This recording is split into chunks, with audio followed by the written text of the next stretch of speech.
So I number 5, and it's a local survey asked 100 subjects for their opinions on a zoning ordinance. Of the 62 favorable responses, there were 40 males.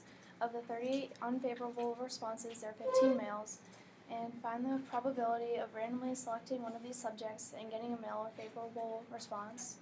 So to find the probability of the male or favorable, and that equals 55 over 100. And I got the 55 from adding the 40 and the 15 for the total number of male responses. And you add 62 over 100, and that is the number of favorable responses. And you have to subtract 40 over 100 because 40 of the males had favorable responses, and that equals 77 over 100. Nice explanation. Any questions on number 5?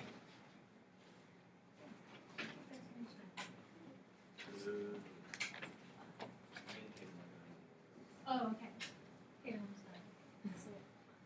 Tatum has number 8, the parakeet problem. Tatum, do you have parakeets? No. No.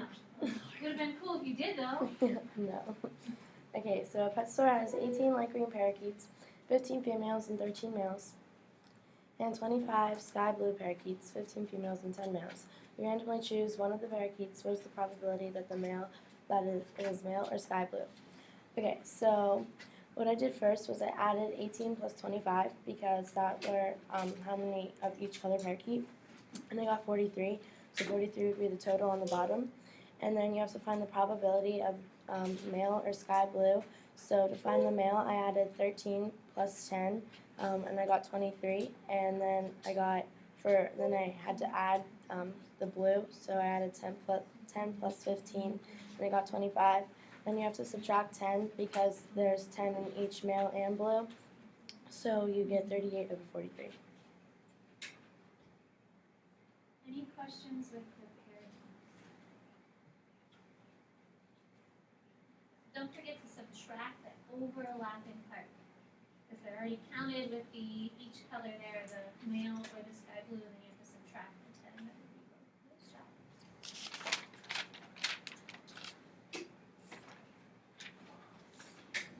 So when you look at number 6 is using, it says the sample space. It is similar to a problem that you had yesterday, just using the numbers from 1 through 20. So you could have like marbles numbered 1 through 20 that you're choosing from, but you're just looking at those numbers and trying to find, like letter D, the number of values that have at least 4 factors. So when you're thinking about values that have at least 4 factors, the number 6 has factors of 1 and 6, 2, and 4. So that would be a number that has at least 4 factors that would be between 1 and 20. So you're trying to think of like all of those numbers in that list that would be between 1 and 20. And there should be 9 of them.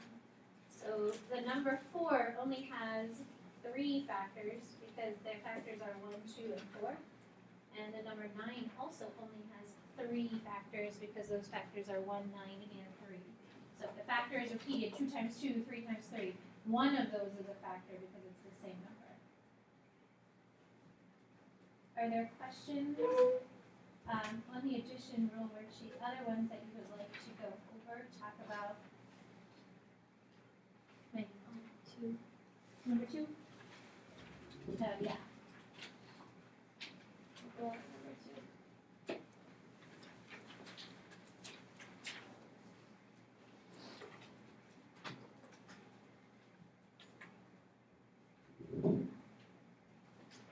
Remember, those answers that I gave you yesterday are for today's worksheet and tomorrow's worksheet. And then additional problems for that are also on that sheet. And then I'll give you another one tomorrow with the other 2 worksheets that we have.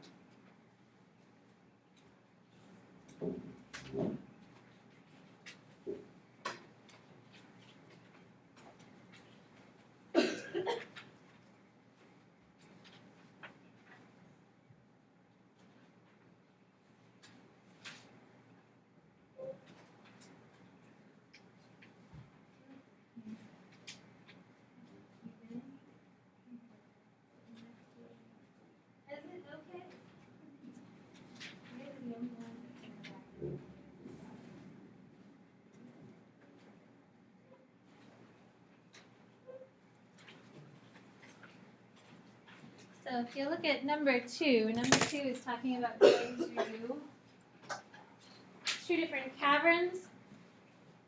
Indian caverns, which the probability of a tourist going to Indian caverns, it says, is 0.8. And the probability of visiting Safari Zoo is 0.55. It says the probability of visiting both places on the same day is 0.42.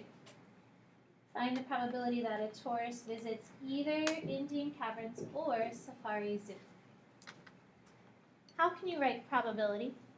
There are usually 2 different ways that we see probability.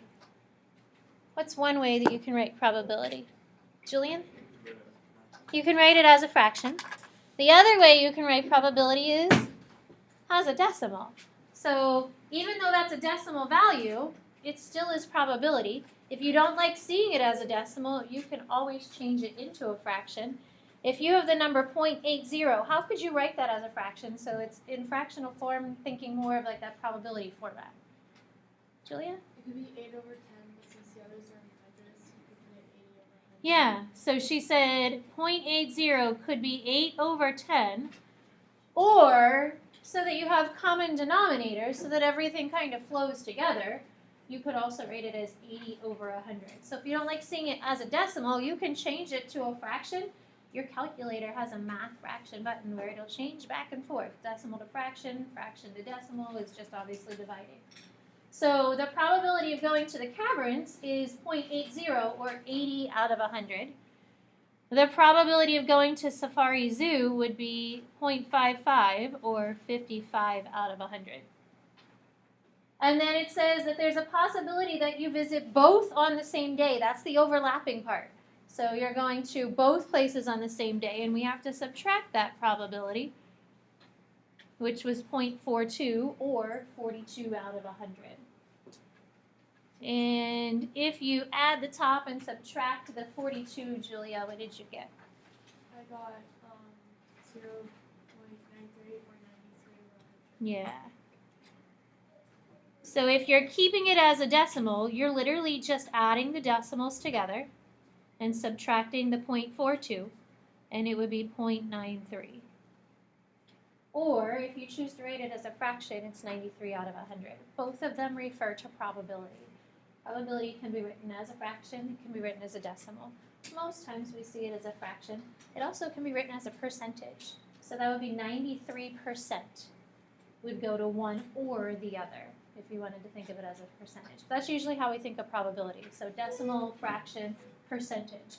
The odds is the one that we write usually as a ratio, saying 1 to 2 or 2 to 1, 3 to 5, whatever that happens to be. Questions with number 2? Other questions that you have? So again, we're going to do conditional probability today. And then tomorrow we're going to do the probability of multiple events occurring. So 2, 3, 4 events occurring kind of at the same time. So what's the probability of 2 things happening? And then as I said, Monday we'll start to review. Tuesday we'll continue to review, and then you'll have a test on Wednesday next week.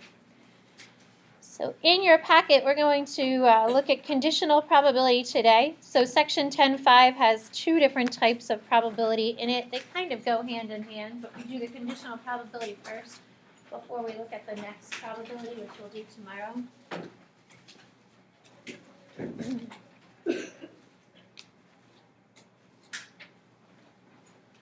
So conditional probability usually is based off of data, and a lot of probability problems are based off of data. Statisticians analyze data like crazy. My friend is a statistician for PNC Bank, and that's pretty much all she does. She gets data, though, from surveys that they fill out about how customers feel about PNC Bank. What do they think about their rates? What do they think about their customer service? So she's more doing data on that end, so that people continue to like PNC Bank. But that's all she does. Like, she looks at charts and numbers and data and crunches them all day. Not my thing, but hey, good thing for her, because we need people to do that too. I don't think she'd like to be a teacher, so that's probably why she would go into the other side of math. So we have to get some data first. And thinking about how you get to school, and then it says 3 days a week or more. So we'll start with the males. Drive to school either by your parents or yourself, not a friend. There's another option for a friend. So how many of you come to school because you drive yourself to school or your parents drive you to school? Males. 2, 3. So females, how many of you drive to school by your parents or yourself?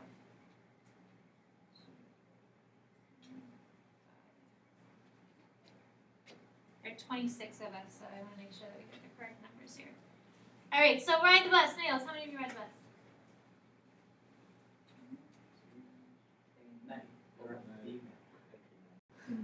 Females, how many of you ride the bus?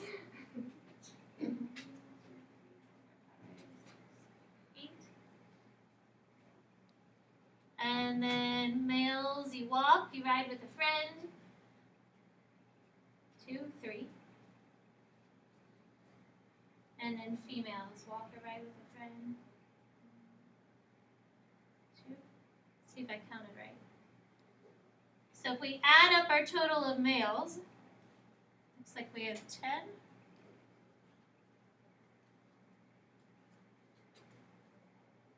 So that looks good. And then females, uh-oh, I missed somebody. I didn't count somebody. Where would you like to add an extra number, females? Gotta put one more, so you have 26. Okay. I say we just revote. Revote. I don't know about revoting. I'll put a 3 here. Now it's very accurate data. Putting a 3 somewhere. Let's hope that statisticians aren't like, oh yeah, I'm just gonna add some extra here to make it look better. All right, so now that makes 16, so that it's correct. I could add myself in, and then we'd have 27. We can keep it 26, even number. Although I prefer odds, so. All right, looking across, just so we have totals here. So the total people that drive to school by parents or yourself would be 8. Ride the bus is 12. Other would be 6. And you should get 26 both ways. If you didn't, then somewhere you went wrong. But there should be 26 in the male and female columns, 26 in the other 3 rows. So we're going to see if we can answer 2 questions underneath pertaining to the data in the chart. The first one says, what is the probability that a student rides the bus given that the student is a male? So we have a condition that we're looking at when we're trying to find the probability. That's why it's called conditional probability. So we're looking at the probability that a student rides the bus given that the student is a male. So what numbers do you think we'd be looking at if we're trying to find that probability? Julian? Just the left-hand side. Yeah, just the left-hand side. So we're finding the probability that a student rides the bus with this word given that they are a male. So we're not looking at the total, the 26 people in the class, but instead we're just looking at the fact that they are males. So the male is going to go on the bottom. There were 10 males. And the number of males that rode the bus would be 4. So we're just looking at the column on the left-hand side there. So the males that ride the bus are 4 out of the total number of males. And if we reduce that, that goes down to 2/5. So that is a condition that we're given. The condition is that we're looking at the males in the group. The one underneath it says, what's the probability a female is chosen, given that the student drives herself or a parent drives to school. So that drives to school. So probability of choosing a female, given that the student drives to school. So look at the condition, because that usually gives you the total then. So what is the condition we're looking at? What are the numbers that you're trying to pick from the chart?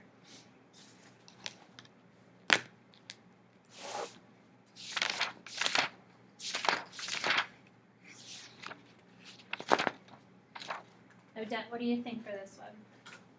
And you find females that drive to school over the total amount of people that drive to school. Excellent. So we're looking at the females that drive to school. And then the total would be the total number of people that drive to school, either themselves or their parents. So that given word, whatever is after the word given, is the amount that we're taking our total of. So we have the probability that we have a female given that they drive to school. So she said she was looking at that part where you have females and they drive to school, so that's 5. The total number of people that drive to school would be 8. So our condition, anything that follows that word given is what's going to go in the bottom of our fraction. That's going to be the total that we take our probability of. So it says underneath that conditional probability is based off of a restricted condition. Sometimes it's with the word given. But we are looking at specific cases and not the total group of 26 of us. There are 2 ways that we're going to determine conditional probability. So today we'll look at one way, tomorrow we'll look at the other. But conditional probability is the probability of B given A. So the little line, how about I move that little line? That little line is the word given. And the way we can find that probability is by taking the probability of A and B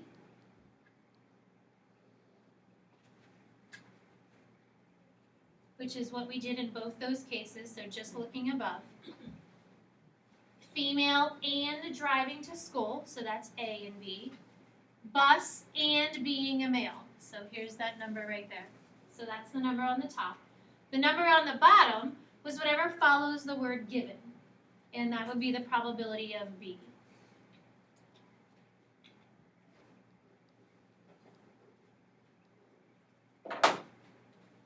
So whatever is following the given. So the probability of A and B, the probability of the both, divided by the probability of whatever is following the given information. And that's the probability of B.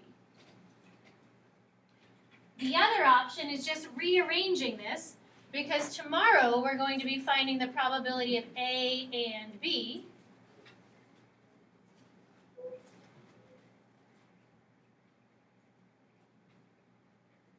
So we're just kind of flipping the formula. So we'll be finding the probability of B times the probability of B given A has occurred. So it's the same formula, just rearranging and solving it for a different piece of the problem. So here we're going to solve for the condition. Tomorrow we're going to solve for the and part. What's the probability of A and B happening? Today we're looking at the condition. So there are 2 charts on the next page.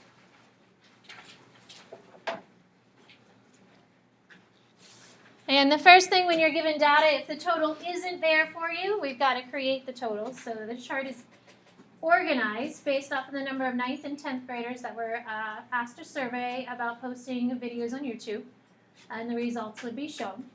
So please total this information, and then we'll see if we can kind of answer the questions that are in the chart below.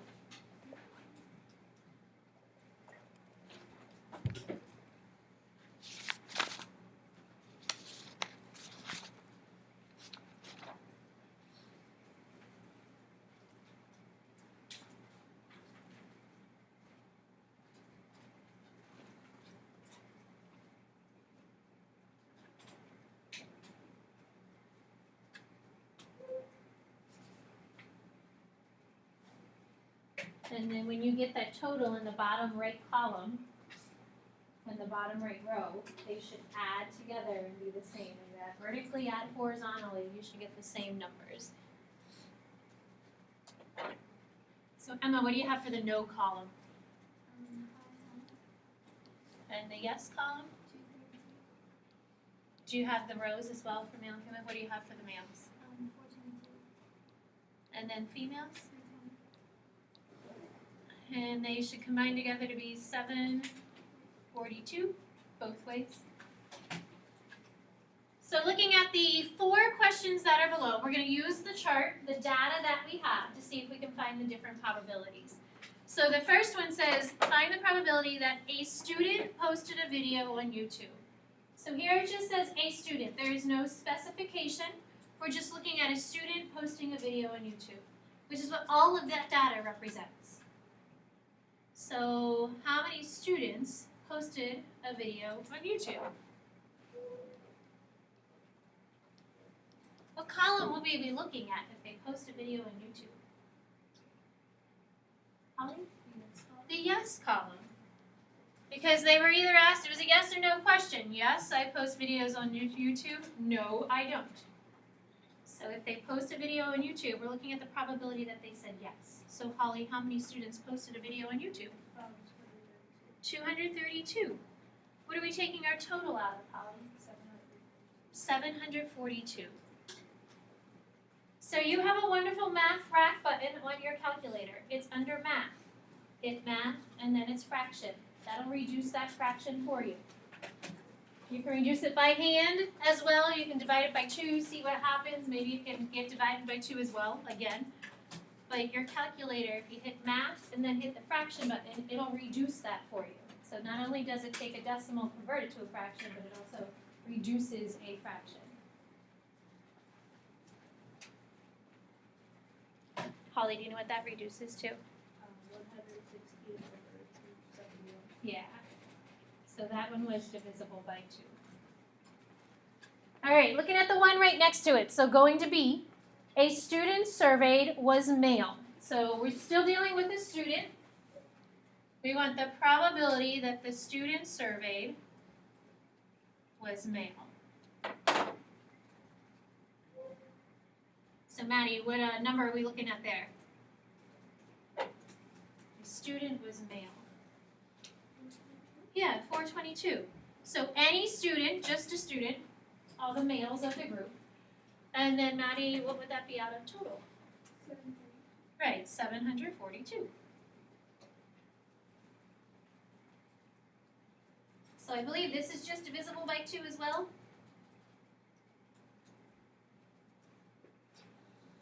Maddie, do you have a reduced fraction? 2 or rather than equals 0. All right, so looking at letter C underneath, this is where we kind of have to pay attention to the wording. It says a student was male and posted a video on YouTube. So there's a word and here. So we have male and posting a video on YouTube. Still just saying a student. So we're looking at the males and the fact that they said yes. Because it still just says we're looking at the male and posting a video on YouTube. No condition yet. So Odette, what number are we using for that? 118. 118 out of 742. 742. No condition given. Just the fact that they have to be male and posting a video on YouTube. And Odette, when you reduce that, you get 59, 376. 59,306.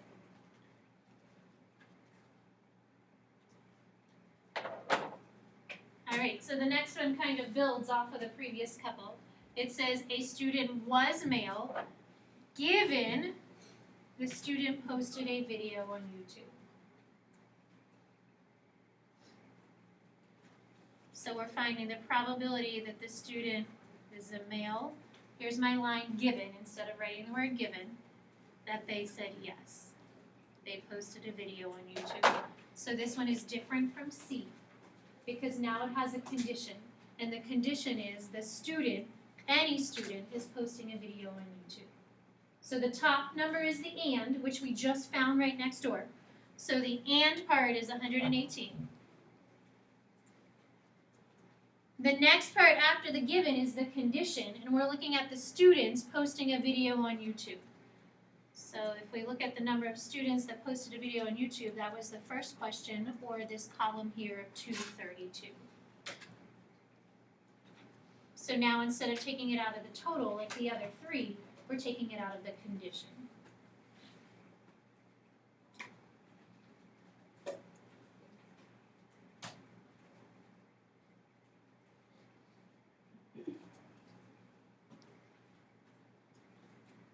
Anybody have that reduced? Connor? 59 over 160. And then looking at letter E, we want the probability that a student did not post a video on YouTube. Here's the word given, that the student was female. So the probability that they said no, given that they are a female.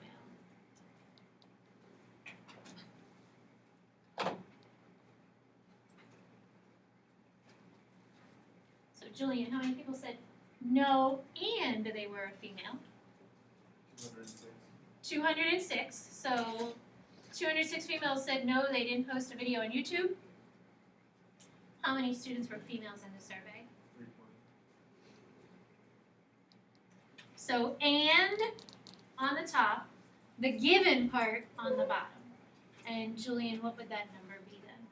1 in 3 over 160. Questions?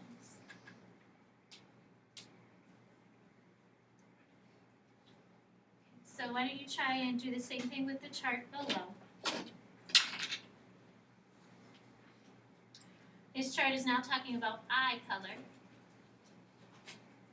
And we'll see if we can find the probabilities of the different questions, those 4 questions about eye color.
I got 200. Did I do my mental math okay? Yeah. All right, so a listed person has blue eyes.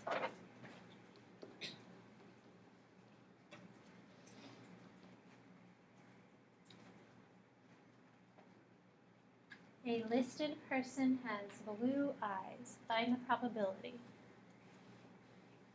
Rebecca, what do you think? A listed person has blue eyes. 44 over 200. Do you know what that reduces to? So looking at the blue-eyed column here, 44 people in this survey have blue eyes. Out of anybody listed in the survey, which would be 200 people. All right, so the next one is phrased a little different than the top questions. We have a male has blue eyes. Which one of those would be the condition?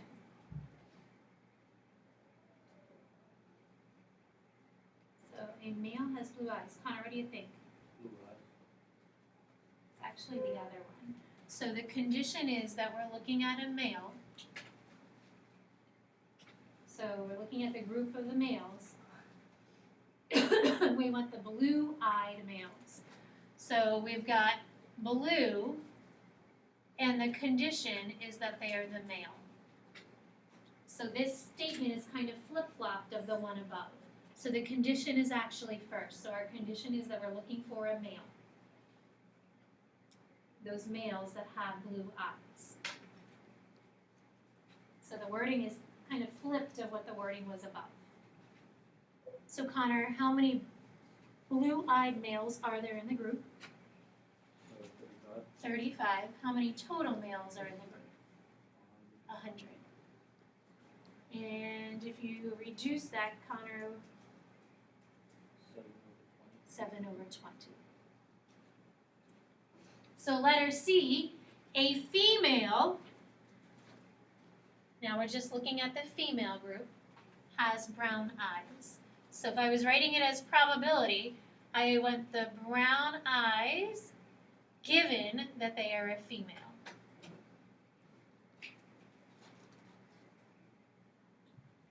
So, Will, how many brown-eyed females are there? 9? 38. 38. How many females were in the group? 100. And if you divide those by 2, you get 19 over 50. And then the last one says we're looking at green-eyed people.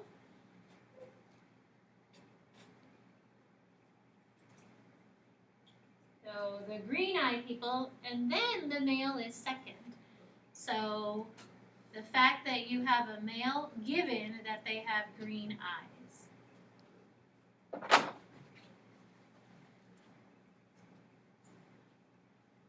Garrett, how many males have green eyes? 27. How many green-eyed people are there? 39. 39, and that reduces to 9 9 over 13. Questions? How many of you have green eyes? Oh, more than I would have thought. Okay. I thought that number seemed high, but maybe not. Figured more people would have brown eyes. It just seems to be pretty common. It's the dominant trait. Questions?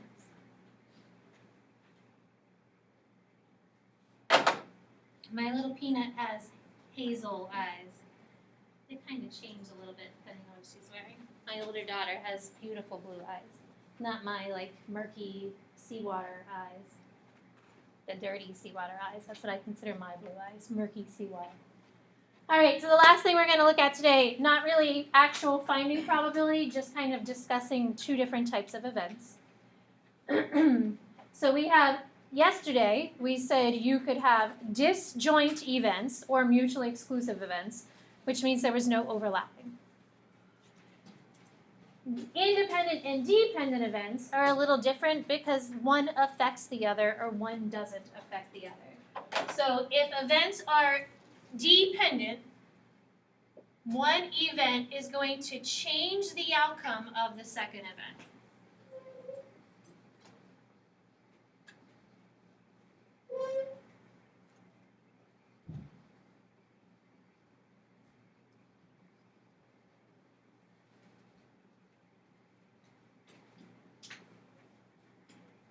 So dependent events, essentially one depends on the other. So the second event depends on what happens with the first event. So there are two examples shown here. If I give a quiz every single day of the week, giving like a pre-test on Monday and then a post-test on Friday, the probability changes as the week progresses because it's going to hopefully get better. The first day might not go so well, but after we've talked about the content, by Friday it should go a little better. The next one says drawing cards from a standard deck of cards and not replacing them. So that means I'm pulling one out of the deck and putting it aside. So I had 52, now I have 51. The number of cards has changed. Independent event. One event has no change on the other.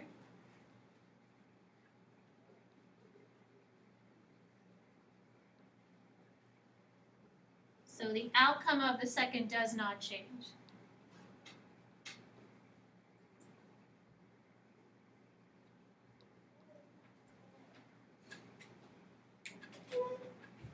And again, there are two examples shown. The probability of being a female and rolling a 6 on a die. Just because I'm a female doesn't mean I'm going to always roll a 6. Drawing cards from a standard deck of cards and replacing them. So I pull one out, I put it back in the deck. I still have 52 cards. I did not change the deck of cards.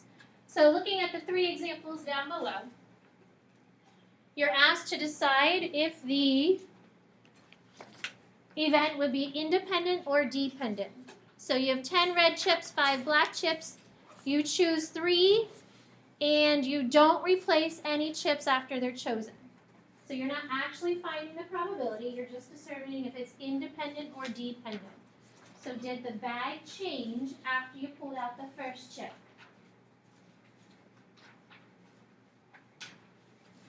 The second one, the probability of getting a student that has a driver's license and a student that has a dog.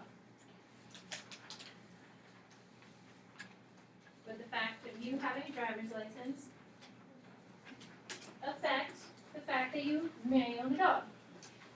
And the last one, Bill deals each person one card, then gives him or her a second card. I think I probably passed too many back in one row. I was trying to talk and pen. Yes. So the first one is independent or dependent? Dependent, yeah. The bag is changing if you're not replacing the chips. The second one would be independent, just because I happen to be have a driver's license doesn't mean that I will have a dog. There's no one effect on the other. And the last one, if I'm dealing cards and then I give you a second, does the deck of cards change? Yes, so then it's dependent. So again, homework tonight, the answers are on the answer sheet that I gave you yesterday. So you got some charts. I think most of them have the totals given. One of them doesn't have the total. And you'll be using those charts to find the conditional probability.